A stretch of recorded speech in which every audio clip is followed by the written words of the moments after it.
রমাদান মাস উপলক্ষে বিশেষ যে ২৭টি আমলের কথা আমরা বলতে চাই, তার প্রথম আমলটি হলো চাঁদ দেখা। রমাদান মাসের চাঁদ শাবানের শেষ দিনে আমরা পশ্চিম আকাশে তালাশ করব, অনুসন্ধান করব। নবী করিম সাল্লাল্লাহু আলাইহি সাল্লাম বলেছেন, সুমু লিরুইয়াতিহি ওয়া আফতিরু লিরুইয়াতিহি, তোমরা চাঁদ দেখে রোজা রাখো আর চাঁদ দেখে তোমরা ঈদ উদযাপন করবে। অতএব মুসলমান রমজান মাসে সিয়াম সাধনা শুরু করবে চাঁদ দেখে, এবং সিয়াম ছেড়ে ঈদ উদযাপন করবে, সেটাও চাঁদ দেখে করবে। আর এই চাঁদ দেখাটা নবী করিম সাল্লাল্লাহু আলাইহি সাল্লামের গুরুত্বপূর্ণ একটি সুন্নাহ। চাঁদ দেখতে গিয়ে কেউ যদি চাঁদ দেখতে পান তিনিও সওয়াব পাবেন। যদি আপনি চাঁদ তালাশ করেন আর চাঁদ দেখতে নাও পান, তারপরও আপনি সওয়াব পাবেন, কারণ আপনি চেষ্টা করেছেন। চাঁদ দেখার একটি দোয়া নবী সাল্লাল্লাহু আলাইহি সাল্লাম আমাদেরকে শিক্ষা দিয়েছেন, আর সেটা হলো আল্লাহুম্মা আহিল্লাহু আলাইনা বিল ইয়ুমনি ওয়াল ঈমান ওয়াস সালামাতি ওয়াল ইসলাম রব্বি ওয়া রাব্বুকাল্লাহ। যার অর্থ হলো, হে আল্লাহ, এই নতুন চাঁদ, নতুন মাসটিকে আপনি আমাদের জন্য বরকতময় করে দিন, ঈমানময় করে দিন। ঈমানের সাথে যেন এই মাসে আমরা সময় কাটাতে পারি, অতিবাহিত করতে পারি, এবং নিরাপত্তা, শান্তি এবং ইসলামের উপর যেন আমরা থাকতে পারি। হে চাঁদ, তোমার এবং আমার পালনকর্তা এক আল্লাহ। এই দোয়া পাঠ করা সুন্নাত চাঁদ দেখার পর। আবার দোয়াটি বলছি, আল্লাহুম্মা আহিল্লাহু আলাইনা বিল ইয়ুমনি ওয়াল ঈমান ওয়াস সালামাতি ওয়াল ইসলাম রব্বি ওয়া রাব্বুকাল্লাহ। এটা সেই সকল সৌভাগ্যবান মানুষরা পড়বেন যারা চাঁদ দেখতে পেয়েছেন। অতএব রমাদানকে কেন্দ্র করে সর্বপ্রথম আমাদের যে আমলটি হবে তা হলো শাবানের শেষ দিবসে আমরা পশ্চিম আকাশে চাঁদ তালাশ করব ইনশাআল্লাহ। আজকাল আমরা বেশিরভাগ মানুষ চাঁদ তালাশ করি ফেসবুকে, সোশ্যাল মিডিয়াতে। আমরা ফেসবুক বা সোশ্যাল মিডিয়া থেকে নিউজ নিতেই পারি, কিন্তু আমার একজন মুসলমান হিসাবে কর্তব্য হলো আমি পশ্চিম আকাশে শাবানের শেষ দিবসে চাঁদ তালাশ করব। আমরা যদি চাঁদ তালাশ না করি, আমরা যদি চাঁদ না দেখি, তাহলে চাঁদ দেখা কমিটি কিভাবে তারা চাঁদ উঠার সংবাদ ঘোষণা করবে? অতএব চাঁদ দেখার যে আমল, সেটি আমাদের সমাজ থেকে যে বিলুপ্ত হয়ে গেছে, সে আমলটাকে আমাদের আবার পুনর্জীবন দিতে হবে। প্রতিটি পাড়ায় মহল্লায় আমরা আনন্দ উৎসবের সাথে রমাদানের চাঁদ তালাশ করব, এবং ঈদুল ফিতরের জন্য, অন্যান্য মাসের জন্য আমরা চাঁদ তালাশ করব। কেউ যদি চাঁদ না দেখে একটা এলাকাতে, তাহলে সবাই গুনাহগার হবে। কিছু না কিছু মানুষ অবশ্যই চাঁদ দেখতে হবে, তা না হলে ফরজে কিফায়া তরক করার গুনাহগার সবাইকে হতে হবে। অতএব রমজানের প্রথম আমল হলো শাবানের শেষ দিবসে আমরা পশ্চিম আকাশে সন্ধ্যায় চাঁদ তালাশ করব। চাঁদ দেখতে পেলে দোয়া করব, আর যদি চাঁদ দেখতে না পাই তবু আমি সওয়াব পাবো।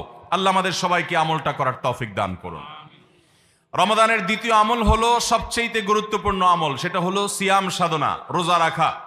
প্রত্যেক প্রাপ্তবয়স্ক, সুস্থ মস্তিষ্ক সম্পন্ন নারী এবং পুরুষ, তিনি যদি মুসলমান হয়ে থাকেন, তাহলে সেক্ষেত্রে তার উপরে আল্লাহ রাব্বুল আলামিন রমাদানের দিনের বেলায় রোজা রাখা, সিয়াম সাধনাকে ফরজ করেছেন। প্রত্যেক প্রাপ্তবয়স্ক মুসলিম নারী এবং পুরুষ যদি সুস্থ সবল হয়ে থাকেন, আল্লাহ রাব্বুল আলামিন এই ফরজটাকে পালন করতে হবে। আল্লাহ বলেছেন, কুতিবা আলাইকুমুস সিয়াম, তোমাদের উপরে রোজা রাখাটাকে ফরজ করা হয়েছে। অতএব রমজানের দিনের বেলা রোজা রাখা হলো রমজানের সবচেয়ে বড় আমল। এটা হলো দ্বিতীয় আমল বলেছি। নাম্বার ৩, রমাদান মাস উপলক্ষে রাতের বেলা তারাবির নামাজ আদায় করা, এটা রমাদানের তৃতীয় আমল। নবী করিম সাল্লাল্লাহু আলাইহি সাল্লাম বলেছেন, মান কামা রমাদানা ঈমানান ওয়া ইহতিসাবা গুফিরা লাহু মা তাকাদ্দামা মিন যামবি। যে ব্যক্তি রমজান মাসে রাতে দাঁড়িয়ে ঈমানের সাথে, ইখলাসের সাথে আল্লাহর কাছ থেকে সওয়াব পাওয়ার আশায় তারাবির নামাজ পড়বে, তার পূর্বের সমস্ত গুনাহ খাতা মাফ করে দেওয়া হবে। মোহতারাম হাজরিন, অতএব রমজানের এই তৃতীয় আমল তারাবির নামাজটাও আমাদেরকে সুন্দর করে ধীরস্থিরতার সাথে উত্তম রূপে আদায় করার চেষ্টা করতে হবে। এটা হলো রমজানের তৃতীয় আমল। মা বোনরা বাসা বাড়িতে নিজ জায়গায় এবং পুরুষরা মসজিদে জামাতের সাথে তারাবির নামাজ আদায় করার চেষ্টা করবেন। এই তারাবির সালাত, এটা হলো রমজানের তৃতীয় আমল। নাম্বার ৪, রমজানের চতুর্থ আমল হলো সাহারি করা। আমরা অনেকে ইচ্ছাকৃতভাবে সাহারি করি না, হয়তো কখনো ভালো লাগে না সাহারি করতে, খাওয়ার রুচি থাকে না, আমরা সাহারি খাই না। সাহারি খাওয়া ছাড়াও যদি কেউ রোজা রাখে, রোজা হয়ে যাবে, কিন্তু সাহারি খেলে আপনার খাদ্য গ্রহণ হবে, পাশাপাশি আপনি সওয়াবও লাভ করবেন। প্রতিদিনই আপনি খাবার খান, এই সমস্ত খাবার খাওয়াটা জায়েজ, এটার কারণে আপনার কোনো সওয়াব হবে না যদি আপনি সাধারণ ভাবে আপনি খাবার খান। কিন্তু আপনার নিয়ত যদি হয় ভোর রাতে খাবার গ্রহণ করছেন, আপনি কেন? রোজা রাখবেন সেজন্য। রোজার নিয়তে ভোর রাতে যে খাবার খাচ্ছেন, যেটাকে সাহারি বলা হয়, এই খাবারটা খেলে আপনার শুধু পেট ভরবে তা নয়, এর মাধ্যমে একটা সুন্নতের জিন্দা করার সওয়াব, একটা সুন্নতের আমল করার সওয়াব আপনার আমল নামে লেখা হবে। নবী করিম সাল্লাল্লাহু আলাইহি সাল্লাম বলেছেন, তাসাহহারু ফাইন্না ফিস সাহুরি বারাকাহ, তোমরা সাহারি খাও, কারণ সাহারির খাবারের মধ্যে বরকত আছে। এই খাবারের মধ্যে বরকত আছে, এটার মধ্যে কল্যাণ আছে। এটা আমাদের আত্মিক বরকতের কারণ, এটা আমাদের শারীরিক বরকতের কারণ। এই জন্য রমাদান মাসে আমাদেরকে সাহারি খেতে হবে যথাসম্ভব। পেট ভরে খাওয়া কোনো জরুরি না, কিছু একটা মুখে দেন সাহারির নিয়তে, আপনি সওয়াব পেয়ে যাবেন। তাহলে 4 নম্বর আমল হলো সাহারি খাওয়া। 5 নম্বর আমল হলো সাহারিটা শেষের দিকে খাওয়া। এখনো অনেক মুরব্বীরা আছেন গ্রামাঞ্চলে, তারা মাঝরাতে সাহারি খেয়ে ফেলেন, 12টা 1টার দিকে সাহারি খেয়ে ফেলেন। সাহারি খাওয়ার জন্য সবচাইতে উত্তম সময় হলো রাতের শেষ প্রহরের একেবারে শেষের দিকে। নবী করিম সাল্লাল্লাহু আলাইহি ওয়াসাল্লাম তিনি রমজানের রোজার জন্য সাহারি খেতেন, সাধারণ রোজার জন্য সাহারি খেতেন এত দেরি করে যে তার সাহারি খাওয়া শেষ হলে ফজরের ওয়াক্ত এবং ফজরের আজানের ওয়াক্ত শুরু হওয়ার আগে মাঝখানে 50টা আয়াত তেলাওয়াত করার মতো গ্যাপ তিনি রাখতেন। তার মানে তার সাহারি খাওয়া শেষ আর ফজরের ওয়াক্ত শুরু, এই দুইয়ের মধ্যে 50টা আয়াত তেলাওয়াত করার মতো সময় তিনি রাখতেন। তার মানে আনুমানিক 20-25 মিনিট সময়, এতটুকু গ্যাপ তিনি রাখতেন তার সাহারি খাওয়ার পর। অতএব সাহারি শেষ সময় খাওয়া সুন্নত। এর মানে আবার এটা না যে মুয়াজ্জিনে আজান দিতে থাকবে ততক্ষণ পর্যন্ত, বা যা আজানের 10-20 সেকেন্ড আগ পর্যন্ত খেতে থাকবো, এটা সুন্নাহ নয়। সুন্নাহ হলো যে আজানের 20-25 মিনিট আগে কমপক্ষে 50টা আয়াত তেলাওয়াত করতে যে সময় লাগে, 20-25 মিনিট লাগে না, সাধারণত 10-15 মিনিটে 50টা আয়াত তেলাওয়াত করা যায়। তো এই পরিমাণ সময় অন্তত গ্যাপ দিয়ে তারপরে সাহারি খাওয়া। তাহলে শেষের দিকে সাহারি খাওয়া, এটা হলো রমাদানের 5 নম্বর আমল। আমরা অনেকে শেষের দিকে সাহারি খাই না, অনেক আগে খাই। একটু শেষের দিকে খাওয়াটা হলো সুন্নাত। নবী করিম সাল্লাল্লাহু আলাইহি সাল্লাম বলেছেন, এই উম্মত মুসলমান জাতি ততদিন কল্যাণের মধ্যে থাকবে, তারা কল্যাণের উপরে প্রতিষ্ঠিত থাকবে যতদিন তারা সাহারি বিলম্ব করে খাবে, দেরিতে খাবে, শেষের দিকে খাবে। নাম্বার 6 নম্বর আমল হলো রমজান উপলক্ষে ইফতার করা। ইফতার মানে নাস্তা খাওয়া। সারা বছর আমরা দিনের বেলায় শুরুতে নাস্তা খাই, কিন্তু এর কারণে কোনো সওয়াব আমাদের আমল নামায় লেখা হবে এমন কোনো কথা বলা হয়নি। কিন্তু রমজান মাসের সন্ধ্যা যখন আপনি ইফতার খাবেন, এই ইফতার খাওয়ার মাধ্যমে আপনি একটা সুন্নাহর উপর আমল করলেন, এটার কারণে আপনার আমল নামাতে একটা সওয়াব লেখা হবে। সওয়াবের আশা যদি আপনার থাকে, ইফতারের নিয়ত যদি আপনার থাকে, তাহলে এর মাধ্যমে আপনি সওয়াব লাভ করবেন। এই ইফতার করা এটা রমজানের একটা গুরুত্বপূর্ণ সুন্নাহ। ইফতার যদি কেউ নাও করে রোজা হয়ে যাবে, কিন্তু সুন্নাহ তরক হয়ে গেল। এই জন্য ইফতারে যতটুকু তৌফিক হয় ততটুকু কিছু না কিছু মুখে দেওয়া, এটা সুন্নাহ, রমজান মাসের 6 নম্বর আমল। 7 নম্বর আমল হলো ইফতারটা তাড়াতাড়ি করা, ইফতার বিলম্বে না করা। আমরা অনেকে আছি ইফতার অনেক বেশি দেরি করি। আমরা মনে করি যত দেরি করে ইফতার করা যায় ততই বোধহয় রোজাটা নিশ্চিতভাবে শুদ্ধ হয়, সঠিক হয়। এটা ভুল ধারণা। নবী করিম সাল্লাল্লাহু আলাইহি সাল্লাম বলেছেন, যতদিন পর্যন্ত এই উম্মত মুসলমান জাতি ইফতার দ্রুততার সাথে করবে, অর্থাৎ ওয়াক্ত হওয়ার পর আর বিলম্ব করবে না, ততদিন পর্যন্ত তারা কল্যাণের মধ্যে থাকবে। এক্ষেত্রে ওই সাহরির মতো একই কথা প্রযোজ্য, যে দ্রুততার সাথে মানে এই নয় যে একবারে সেকেন্ড হিসাব করে ফেলতে হবে, তবে যতটুকু সম্ভব নিশ্চিত হয়ে গেছেন সূর্য ডুবে গেছে আর বিলম্ব না করে ইফতার করাটাই হলো সুন্নাহ। এবং এক্ষেত্রে আমরা অনেক অবহেলা করি, অনেক দেরি করে ইফতার করি। চতুর্দিকে অন্ধকার হয়ে যাওয়ার পরে ইফতার করে সাধারণত শিয়ারা এবং অনেক বিভ্রান্তরা। আহলে সুন্নাল জামাতের সকল ওলামায়ে কেরামের ওলামায়ে কেরামের ঐক্যবদ্ধ ফতোয়া হলো যে ইফতার তাড়াতাড়ি করা হলো সুন্নাহ। অতএব 7 নম্বরের রমজানের আমল হলো ইফতার তাড়াতাড়ি করা। 8 নম্বরের রমজানের আমল হলো ইফতারের দোয়া পড়া। ইফতারের দোয়াটা আমরা অনেকে জানিও না, আবার অনেকে জানলেও সেটা কখন পড়তে হয় সেটা জানি না। ইফতারের শুরুতে বিসমিল্লাহ বলে ইফতার শুরু করতে হবে, ইফতার করা শেষ, এরপরে দোয়া পড়তে হবে। আমরা অনেকে ইফতারের আগে দোয়া পড়ি, এই দোয়াটা ইফতার দোয়াটা পড়তে হয় ইফতারের পরে। দোয়াটা হলো যাহাবাজ জামা ওয়াবতাল্লাতিল উরুক ওয়া সাবাতাল আজরু ইনশাআল্লাহ। এটা হলো দোয়া। যাহাবাজ জামা মানে হলো আমার পিপাসা দূর হয়ে গেল, ওয়াবতাল্লাতিল উরুক আমি ইফতার করার মাধ্যমে প্রশান্ত হয়েছি, আমার শিরা উপশিরাগুলো সবগুলো সিক্ত হয়েছে। ওয়াসাবাতাল আজরু ইনশাআল্লাহ, এবং এই রোজার বিনিময় আল্লাহর কাছে সাব্যস্ত হলো ইনশাআল্লাহ। এই দোয়া পাঠ করা সুন্নাহ। তাহলে ইফতারের পর আমরা এই দোয়া পড়বো, যাহাবাজ জামা ওয়াবতাল্লাতিল উরুক ওয়াসাবাতাল আজরু ইনশাআল্লাহ। এটা হলো রমজানের 8 নম্বরের আমল, ইফতারের দোয়া পড়া।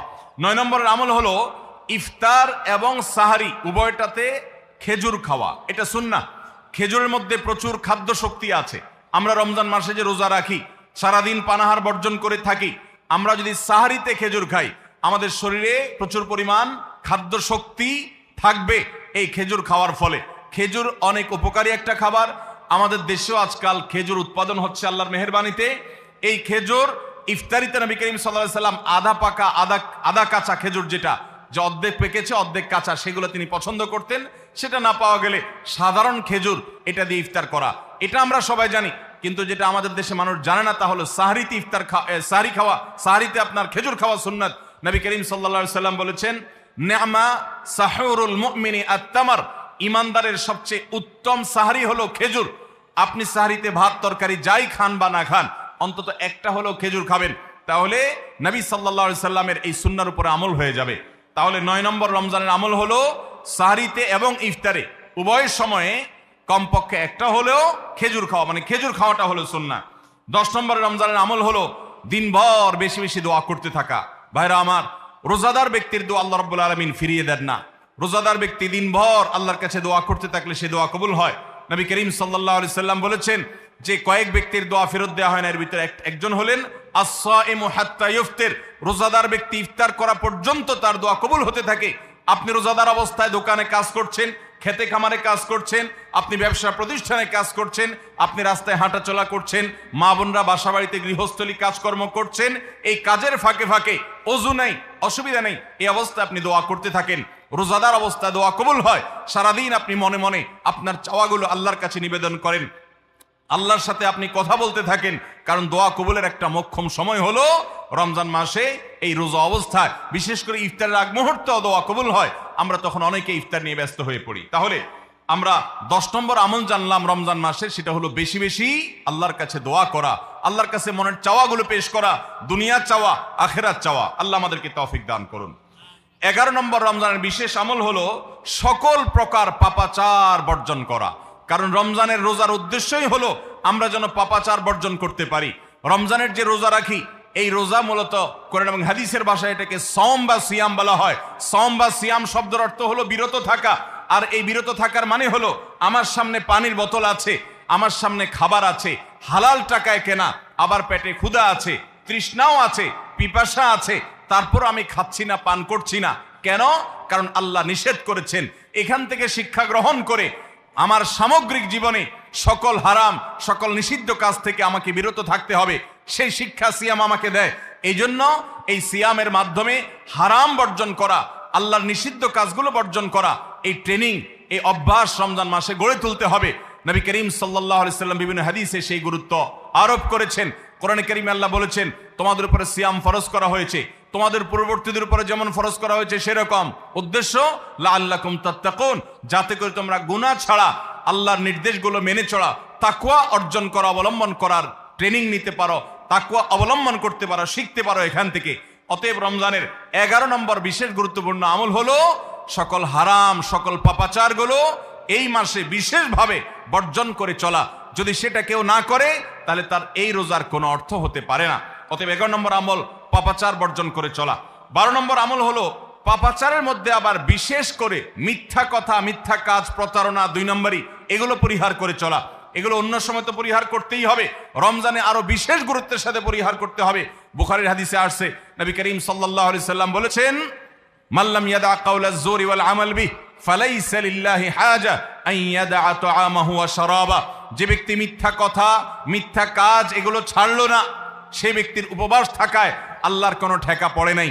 অর্থাৎ তার এই রোজা থাকাটা উপোস থাকা ছাড়া কিছুই নয়, আর তার এই উপোস থাকায় আল্লাহর কোনো প্রয়োজন পড়ে নাই। অর্থাৎ তার এই রোজার কোনো মানে নাই, অর্থহীন হয়ে যাবে যদি সে রোজা রেখে মিথ্যা কথা বলে, মিথ্যা কাজ করে। এই জন্য রমজান মাসের গুরুত্বপূর্ণ আমল হলো 12 নম্বর আমল, যে আমরা মিথ্যা কথা, মিথ্যা কাজ রমজান মাসে পরিহার করবো রোজা অবস্থা বিশেষ করে। 13 নম্বর আমল হলো স্পেশালি ঝগড়াঝাটি থেকে বিরত থাকা। নবী করিম সাল্লাল্লাহু আলাইহি সাল্লাম বলেছেন, কোন রোজাদারের সাথে কেউ যদি কুতর্ক করতে আসে, ঝগড়া ফাসাদ করতে আসে, তাহলে সে বলবে ইন্নী সায়েম, আমি তোমার ঝগড়া, আমি তোমার গালিগালাজ, আমি তোমার বিতর্ক বৎসার জবাব দিতে পারছি না, কারণ আমি রোজাদার অবস্থায় আমি আমার মুখ নষ্ট করব না, সময় নষ্ট করব না। অতএব ফেসবুকের বাইরে, সোশ্যাল মিডিয়াতে অথবা অনলাইনে অফলাইনে যে কোনো জায়গায় আমরা রমজান মাসে বিশেষভাবে ঝগড়া ঝাঁটি, গন্ডগোল, ফাসাদ, তর্ক বিতর্ক, বৎসা এগুলো আমরা বর্জন করে চলবো, কারণ এটা রমজানের বিশেষ গুরুত্বপূর্ণ আমল যে এই মাসে আমি কোনো ঝগড়াঝাটি করব না। এটা হলো রমজানের 13 নম্বর বিশেষ আমল।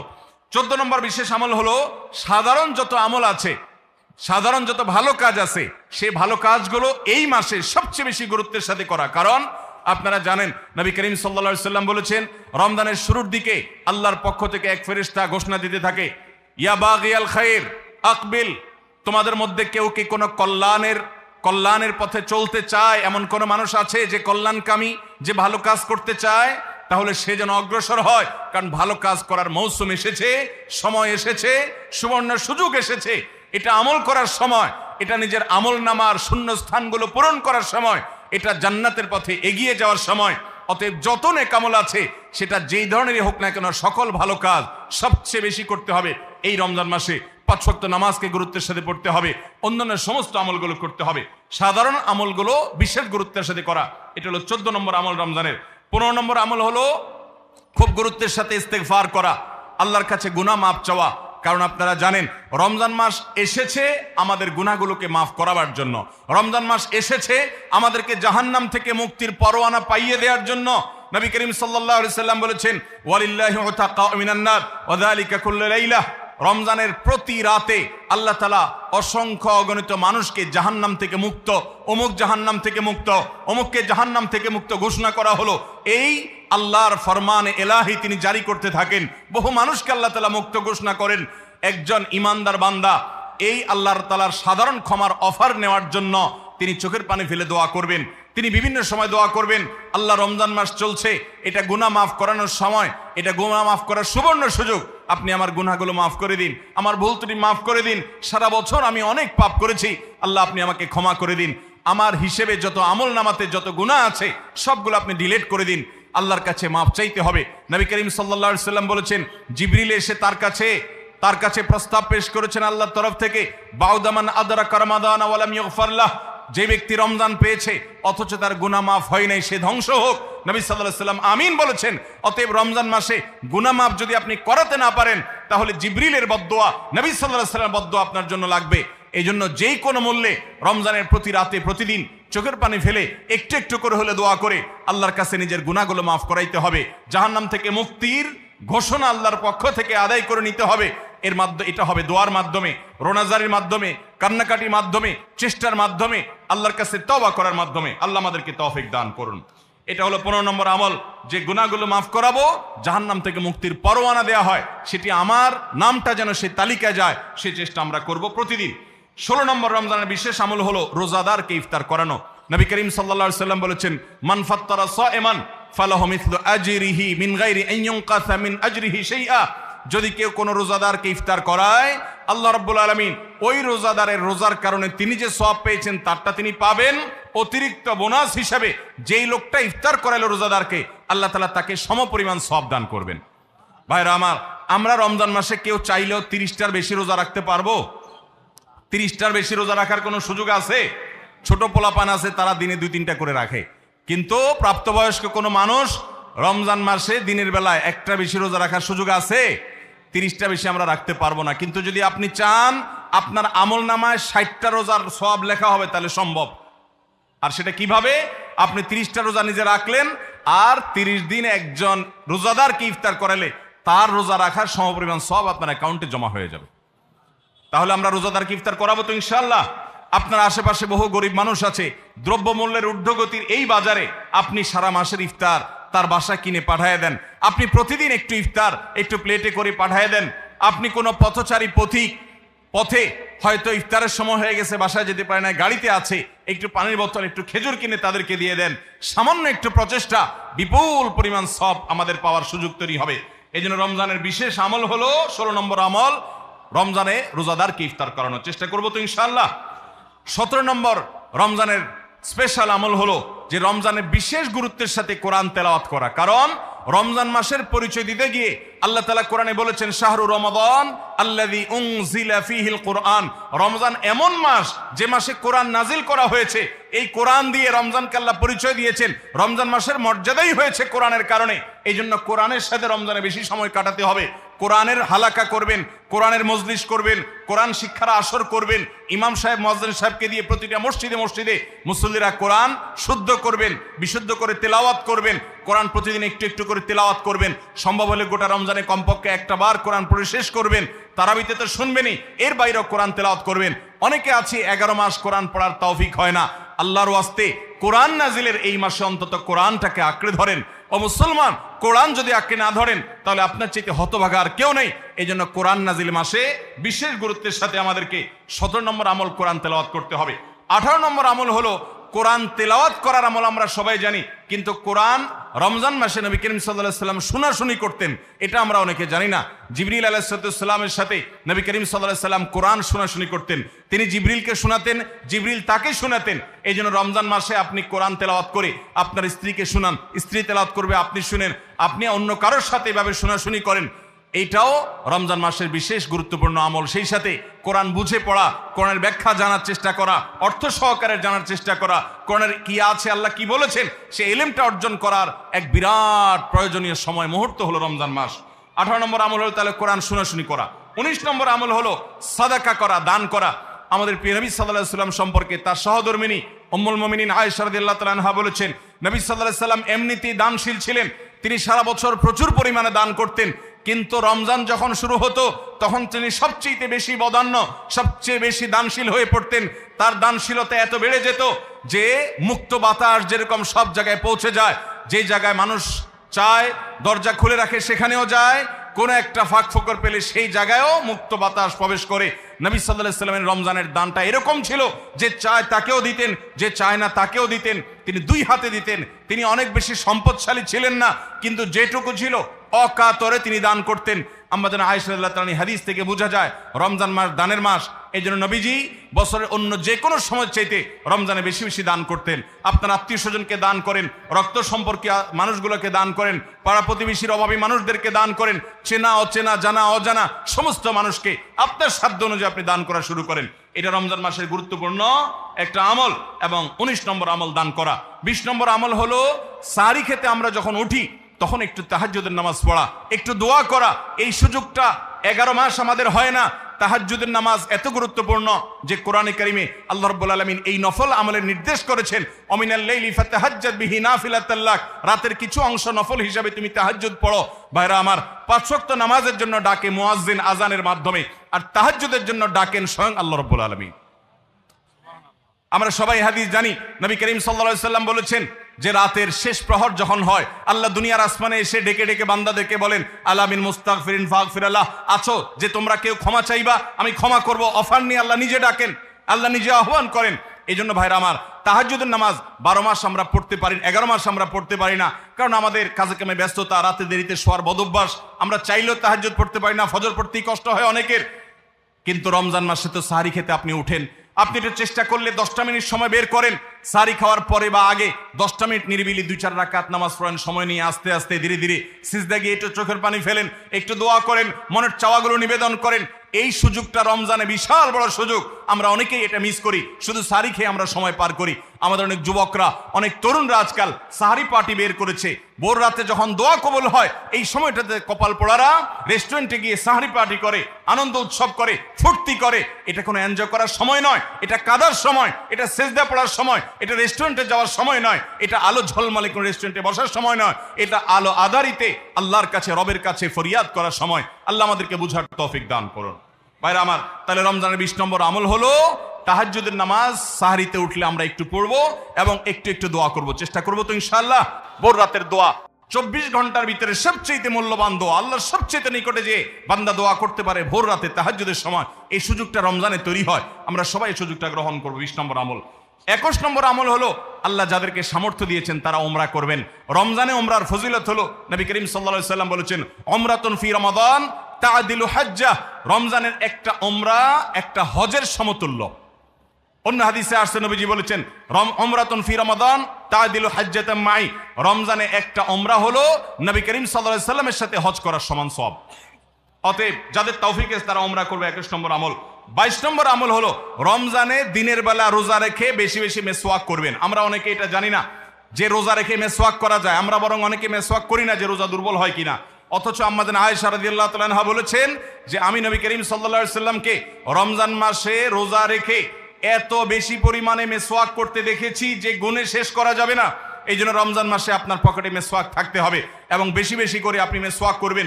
দুপুরে প্রত্যেক নামাজের আগে পরে যখন সুযোগ পান আপনি মেসওয়াক করবেন এবং মেসওয়াক করার মাধ্যমে আরেকটি আমল হবে যেটি নবী সাল্লাল্লাহু আলাইহি সাল্লাম করতেন রোজা রেখে। এটি 22 নম্বর আমল, রোজা রেখে মেসওয়াক করা। 23 নম্বর আমল হলো রমজানের শেষ 10টা দিন ইতিকাফে বসে যাওয়া। যাদের তৌফিক আছে মসজিদে ইতিকাফে বসে যাবেন। ভাইরা আমার, 3য় হিজরিতে রোজা ফরজ হওয়ার পর নবী করিম সাল্লাল্লাহু আলাইহি সাল্লাম জীবনে কখনো রমজানের শেষ 10 দিন মসজিদে ইতিকাফে বসা ছাড়া সময় কাটান নাই। আমরা বেশিরভাগ মানুষ জীবনে একবারও ইতিকাফের তৌফিক আমাদের হয় নাই। যে আমল নবী করিম সাল্লাল্লাহু আলাইহি সাল্লাম কখনো ছাড়েন নাই, আমরা বেশিরভাগ কপাল পোড়া সে আমলটা জীবনে একবারও করি নাই। ইতিকাফের মানে হলো আপনি গাট্টি বস্কা নিয়ে, আপনার কাঁথা বালিশ নিয়ে, আপনার সব কাপড় চোপড় নিয়ে আপনি আল্লাহর চৌকাঠে এসে পড়ে যাওয়া। এটা অত্যন্ত অত্যন্ত তৃপ্তিদায়ক একটা ইবাদত, অত্যন্ত এই একটা মজাদার একটা ইবাদত, যেটার স্বাদ আপনি আস্বাদন একবার করলে আপনাকে আর কেউ ঠেকাতে পারবে না। আমরা মনে করি ইতিকাফ মানে মসজিদে বন্দী হয়ে যাওয়া, কথা বলা যাবে না, বোবার মতো থাকতে হবে। এটা ভুল ধারণা। মসজিদে থাকলে প্রয়োজনে কথা বলতে পারবেন, আপনি ঘুমাতে পারবেন, আপনি অন্যান্য প্রয়োজনীয় কাজ, একান্ত প্রয়োজনীয় কাজও করতে পারবেন। তবে মসজিদের মধ্যে নিজেকে বন্দী করে রেখে আপনি যখন ইবাদত করবেন আপনার ফিলিংস হবে যে আমি আল্লাহর কাছে এসে নিজেকে বন্দী করে ফেলেছি। অসম্ভব ভালো লাগা কাজ করবে। আপনি যদি ইতিকাফে থাকেন তাহলে সেক্ষেত্রে বিশাল বড় একটা আমল আপনি জিন্দা করলেন। আমাদের দেশে অনেক মসজিদে ইতিকাফের জন্য লোক ভাড়া করা হয়। লোক ভাড়া করে ইতিকাফে বসাইলে সেটা গুনাহ হবে। যে ভাড়া করে রাখবে সেও গুনাহগার, যে ভাড়ার বিনিময়ে বসবে সেও গুনাহগার হবে। ইবাদতে কোনো টাকা পয়সা দেওয়া চলে না।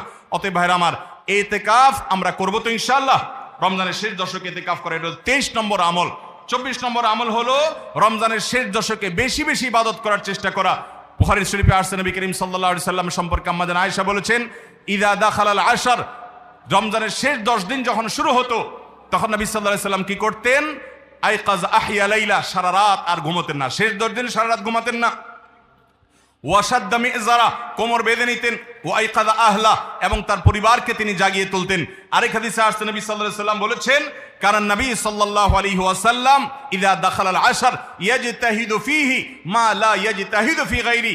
নবীজির জীবনে কখনো ইবাদতের জন্য এত চেষ্টা করতেন না যত চেষ্টা করতেন রমজানের শেষ দশকে ইবাদতের জন্য। আমাদের দেশে দেখবেন রমজানের প্রথম 10 দিন মসজিদ পূরণ হয়ে, মসজিদের বারান্দা ফিল আপ হয়ে, বাহিরেও মুসল্লি হয়, সেখানে চাটাই এবং কার্পেট বিছানো লাগে। কিন্তু দ্বিতীয় দশক আসলে আস্তে আস্তে বাহিরের মুসল্লি হাওয়া হয়ে যায়, আস্তে আস্তে চাটাই উঠে যায়, মসজিদের ভিতরে মুসল্লি চলে আসে।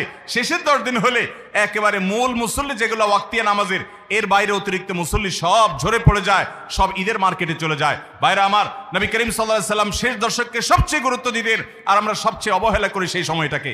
আল্লাহ আমাদেরকে শেষ দশককে ইবাদতের জন্য বিশেষ গুরুত্ব দেওয়ার তৌফিক দান করুন। তাহলে রমজানের 24 নম্বর আমল হলো শেষ দশক বিশেষভাবে ইবাদতবন্দি করা। 25 নম্বর আমল হলো লাইলাতুল কদর তালাশ করা। নবী করিম সাল্লাল্লাহু আলাইহি সাল্লাম বলেছেন, তাহাররাউ লাইলাতুল কদর ফিল বিত্রি মিনাল আশরিল আওয়াখির মিন রমাদান। তোমরা রমজানের শেষ দশকের বেজোড় রাতগুলোতে লাইলাতুল কদর বেশি বেশি করে তালাশ করো। বেজোড় রাতগুলোতে বেশি বেশি, শেষ দশকের প্রত্যেক রাতেই জেগে জেগে ইবাদত করা কদর হতে পারে সে আশায়।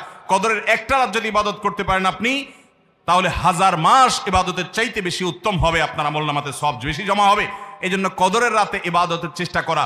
সারা বছরের শ্রেষ্ঠ রাত হলো কদরের রাত। কোরআন নাজিল হয়েছে এই কদরের রাতে। অতএব কদরের রাত পাওয়ার জন্য শেষ দশকের প্রত্যেকটা রাতে, প্রত্যেকটা না পারলে অন্তত বেজোড় 21, 23, 25, 27, 29 এই রাতগুলোতে ইবাদত করবো। আল্লাহ আমাদেরকে তৌফিক দান করুন। এটা হলো 25 নম্বর আমল, লাইলাতুল কদর তালাশ করা। 26 নম্বর আমল হলো লাইলাতুল কদরের দোয়া পড়া। তাহলে 25 নম্বর আমল হলো লাইলাতুল কদর তালাশ করা শেষ দশকের সবগুলো রাতে, সম্ভব না হলে বেজোড় রাতে। আল্লাহ আমাদেরকে তৌফিক দান করুন। আর 26 নম্বর আমল হলো লাইলাতুল কদর যদি আমরা পেয়ে যাই, মনে হয় যে এটা লাইলাতুল কদর হতে পারে, তাহলে একটা বিশেষ দোয়া পড়া। দোয়াটা হলো আল্লাহুম্মা ইন্নাকা আফুউন তুহিব্বুল আফওয়া ফাআফু আন্নি। হে আল্লাহ, আপনি ক্ষমাশীল, আপনি ক্ষমা করতে ভালোবাসেন, পছন্দ করেন, আপনি আমাকে ক্ষমা করুন। এই দোয়াটা পড়বো তো ইনশাআল্লাহ। আল্লাহুম্মা ইন্নাকা আফুউন, বড় বড় অর্থবহ একটা দোয়া, বড় মজাদার একটা দোয়া। আল্লাহুম্মা ইন্নাকা আফুউন, আল্লাহ আপনি তো ক্ষমাশীল, তুহিব্বুল আফওয়া, ক্ষমা করতে পছন্দ করেন, ফাফু আন্নী, অতএব আমাকে ক্ষমা করেন। 26 নম্বর আমল লাইলাতুল কদরের দোয়া পড়া। 27 নম্বর এবং সর্বশেষ আমল হলো রমজানের শেষে ঈদের চাঁদ দেখা যাওয়ার পর অথবা ঈদের চাঁদ দেখা যাওয়ার একদিন আগেও করা যায় ফিতরা আদায় করা, গরিবদের বাসায় খাদ্য পৌঁছে দেওয়া। এটা কেন করব? নবী করিম সাল্লাল্লাহু আলাইহি সাল্লাম বলেছেন, যাকাতুল ফিতরে তুহরাতান লিস-সাইমি আনিল লাগবি ওয়ার রাফাস ওয়া তু'মাতাল লিল মাসাকিন। ফিতরা এটা হলো দুইটা উদ্দেশ্যে। এক হলো রোজা রেখে আমাদের যে ছোটখাটো ভুল ত্রুটি হয়, অনর্থক কথা হয়ে যায়, এগুলো থেকে রোজাটাকে পরিচ্ছন্ন করার জন্য সদকায়ে ফিতর বা আমরা যে ফিতরা দেই এটা ভূমিকা রাখে, এটা কার্যকর হয়, আমাদের রোজাকে ত্রুটিমুক্ত করে দেয়, রিফাইন করে দেয়। আর দ্বিতীয়ত হলো ঈদের দিন গরিব দুঃখীদের বাসায় খাবারের নিশ্চয়তা এনে দেয়। এই জন্য রমজানের শেষ আমল হবে যেটা দিয়ে রমজানকে আমরা বিদায় দিব, সেটা হলো ফিতরা দেওয়া, ফিতরার আমল করা। এটা আমরা সবাই, পরিবারের যত লোক আছে, রোজা থাকুক কিংবা ছোট বাচ্চা হোক, সবার তরফ থেকে একজন করে মিসকিনকে পুরো দিনের খাবার আমরা দিয়ে দিব। চেষ্টা করবো তো ইনশাআল্লাহ। আল্লাহ আমাদের সবাইকে তৌফিক দান করুন।